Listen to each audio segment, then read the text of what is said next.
Social media بالخصوص Twitter پر آئے روز کئی صارفین ڈپریشن سے متعلق بحث میں حصہ لیتے نظر آتے ہیں۔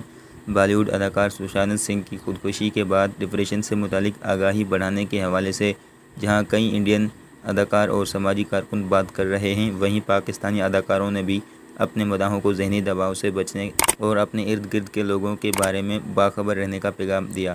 پاکستانی گلوکار عاصم اظہر نے اس حوالے سے ٹویٹر پر لکھا کہ کمال ہے، ویسے پہلے ڈپریشن اور ذہنی دباؤ پر لیکچر دیتے ہیں اور کچھ دن بعد اپنی نفرت اور منفی رویے سے خود ہی کسی کو ڈپریشن کا شکار بنا دیتے ہیں۔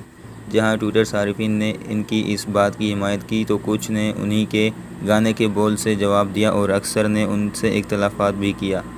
ٹویٹر صارف ڈاگ صافی نے لکھا، بدقسمتی سے یہ ہمارے معاشرے کا ایک تاریک روپ ہے۔ میرے کچھ دوستوں کی وجہ سے میں ڈپریشن کا شکار ہوا، لیکن آج کل وہی لوگ سوشل میڈیا پر خودکشی سے متعلق آگاہی مہم چلا رہے ہیں۔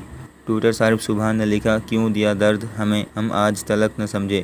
یہ بول جو تو نہ ملا مجھے گانے کے ہیں جو اظہر علی کی شہرت کی وجہ بنا۔ علی شعبہ نے لکھا کہ صحیح کہتے ہیں، نفرت کرنے والے ہی آپ کے اصل محرک ہوتے ہیں۔ جہاں صارفین اس حوالے سے اپنے تجربات کا ذکر کرتے نظر آئے، وہیں اکثر نے عاصم اظہر کی نئی گاڑی اور نئے گانے سے متعلق بھی باتیں شروع کر دیں۔ ٹویٹر صارف میر نے لکھا کہ آپ نے نئی گاڑی لی ہے، آپ اس سے کھیلیں تو شاید بہتر محسوس کریں گے۔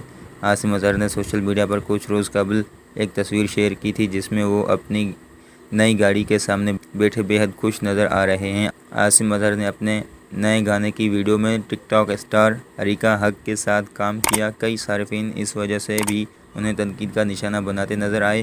ٹویٹر صارف جلیل خان نے لکھا کہ اپنے ساتھ ٹک ٹاکرز کو رکھیں گے تو حال ایسا ہی ہوگا۔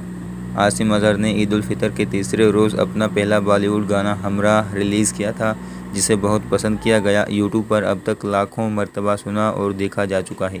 عاصم اظہر کا یہ گانا بالی ووڈ فلم ملنگ میں شامل ہے۔